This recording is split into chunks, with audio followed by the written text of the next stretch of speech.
নমস্কার, কেমন আছেন সবাই? বসুন্ধরা ব্লগের নতুন একটি ভিডিওতে আপনাদের সকলকে স্বাগত জানাই। আজকে হচ্ছে বৃহস্পতিবার, আর এমনিতে আজকে তারিখটি হচ্ছে 23শে জানুয়ারি। আজকে হচ্ছে নেতাজির জন্মদিন। এবার সেই হিসেবে আজকে আমার বোনেরও জন্মদিন। তুমি কি নানু খাবো? এই দেখুন, আমাকে বলছে তুমি বলো যে তুমি কি নানু খাবো। বললে ও লাফিয়ে লাফিয়ে চলে যাচ্ছে কীরকম, সেটাই আমাকে বলতে বলছে। তো যাই হোক, আজকে অনেকটা সকাল সকাল উঠেছিলাম, অনেকটা সকাল বলতে 6টার সময় উঠেছিলাম। তো তারপর থেকে রান্না বান্না, স্নান, মন্দির ধোয়ানোর কাজ সমস্ত কিছু আমার কমপ্লিট হয়ে গেছে। তো বসেছি, ভাবলাম যে একটু বসবো বা ভিডিও এডিট করবো। তুমি কি নানু খাবো? আর তারপরে ভাবলাম তুমি নানু খাবো, তো ওর সাথে এরকম খেলতে হচ্ছে। ভিডিও করতেও দিচ্ছে না, এডিট করতেও তো দিচ্ছে না, ফোনটা মাঝে মাঝে ছাড়িয়ে নিচ্ছে। আর সব থেকে বড় কথা হচ্ছে, আমার শাশুড়ি যে এসেছিলো, শাক নিয়ে এসেছিলো, সেগুলো বাছাবাছি করতে হবে। তারপরে ওর পাপাও একটু আগে পালং শাক নিয়ে এসছে, সেগুলোকেও কাটাকাটি করতে হবে। নানু খাবো, আসো। তো আজকে কি কি রান্না হয়েছে চলুন দেখাই। মেয়েকে একটা চকলেট দিয়ে দিয়েছি, সেই চকলেটটাই নিয়ে এখন বসেছে। চকলেট নিয়ে বসেছে বলতে, একটা চকলেট সেটা যে সুন্দরভাবে পেঁচানো থাকে যে পদ্ধতিতে, ওই পদ্ধতিটা তো ও জানে না কীভাবে খুলতে হয়, সেটাকেই টানা হিচড়া করে খোলার চেষ্টা করছে। অন্য কাউকে খুলতেও দেবে না, আবার নিজেও ঠিকঠাক করে পারবে না। তো শেষ পর্যন্ত খুলে ফেলেছে মোটামুটি। বিছানাটাকে গুছিয়েছি, তবু যেন মনের মতো গোছানো হয় না, কারণ এত জিনিসপত্র নিয়ে শুতে হয়, বাচ্চা যেহেতু থাকে, সেই জন্য প্রচুর কাঁথা, কম্বল, জামা প্যান্ট এক্সট্রা করে স্টোর হয়ে থাকে বিছানার মধ্যে। চলুন এবার এই রুমটায় ঢুকে দেখাই কি রান্না করেছি। রান্না বলতে বিশেষ কিছু সেরকম করিনি, একটু ডাল করেছি আর একটু মাছের তরকারি করেছি। এই দেখুন, এটার মধ্যে ডালটাকে ঢাকনা দিয়ে রেখে দিয়েছি। যাই তরকারি করি না কেন, ডালটা যদি করে দিই তাহলে মেয়ে একেবারে সোনামুখ করে খেয়ে নেয়।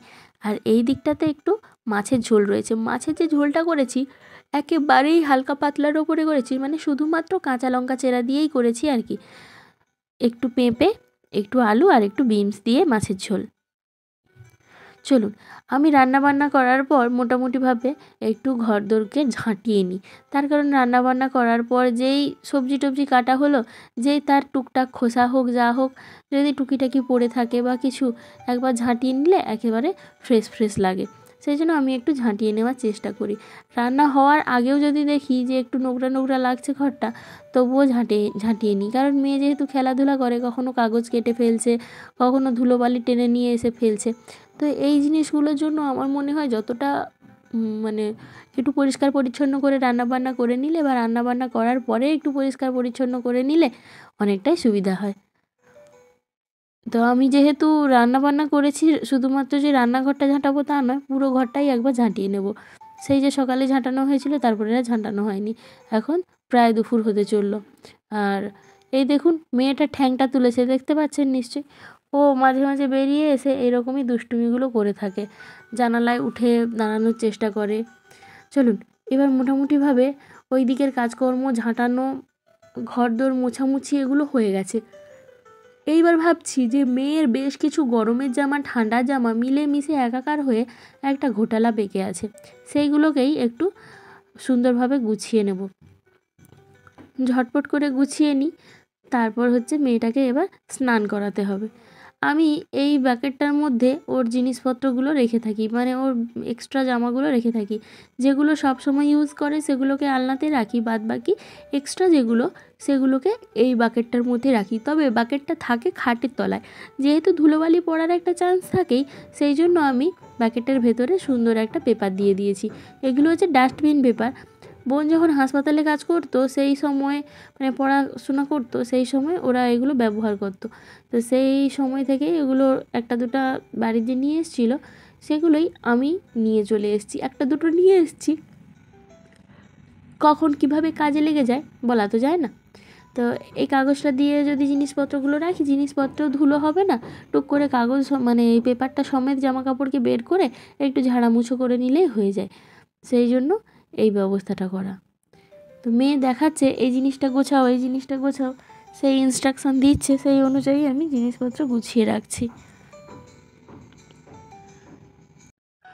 গরমের জামাগুলো বেশিরভাগটাই রয়েছে ভেতরে, দু একটা জামা শুধু বিছানে রাখি, তার কারণ রাত্রিবেলা যখন হিসু করে দেয় তখন ওই শীতের ভারী ভারী জামাগুলো বা একটু মোটা মোটা জামাগুলো পরাতে সমস্যা হয়, তখন এই গরমের জামাগুলো পরিয়ে দিয়ে ভালোভাবে কী করি, একটু ভালোভাবে লেপ টেপ চাপা দিয়ে ভালোভাবে মুড়িয়ে দিয়ে শু করিয়ে দিই।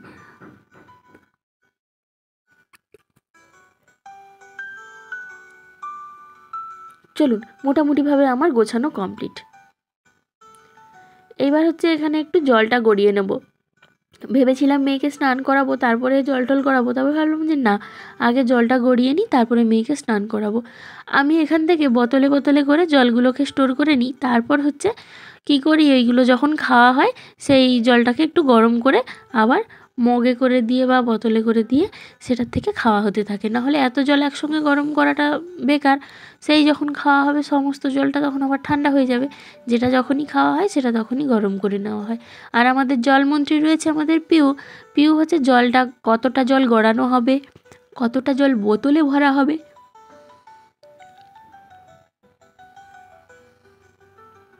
দেখুন কেমন লাফালাফি করছে। সমস্ত কিছুটাই কিন্তু ওর পারমিশন নিয়ে করতে হয়, যে ওকে জিজ্ঞাসা করতে হয় যে মাম্মাম আমি এবার জলটা গড়াবো। ও যদি বলে হ্যাঁ জল গড়াও, তাহলেই তুমি জল গড়াতে পারবে, না হলে কিন্তু না। আমাদের জলমন্ত্রী হচ্ছে এখন পিউ, সেই জন্য ওকে জিজ্ঞাসা করে নিলাম, ও বলল যে হ্যাঁ জল গড়াতে পারো। সেই জন্য আমি চলে এসেছি একটু জলটা গড়িয়ে নিতে।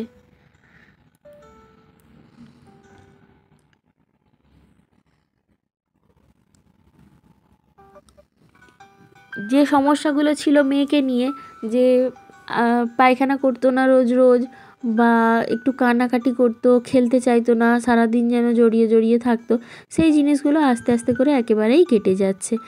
আর সেই জিনিসগুলো নেই, যে কান্নাকাটি বা সারাদিন জড়িয়ে জড়িয়ে থাকা বা এখানে একটা ভয় করা, থাকতে চাইবে না, এরকমই জিনিসটা আর কিন্তু নেই। এখন অনেকটাই আহ, মানে সাহস হয়েছে আর কি।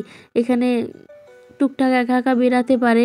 বেরাতে বলতে নিচে যেতে দিই না, এই সামনের যে জানালাগুলো রয়েছে ওই জানালার কাছে গিয়ে দাঁড়ায়, কারোর সাথে সেরকমভাবে খেলাধুলা করতে চায় না, একা একাই খেলতে চায়, তবে মাঝে মাঝে উঁকি মেরে দেখে।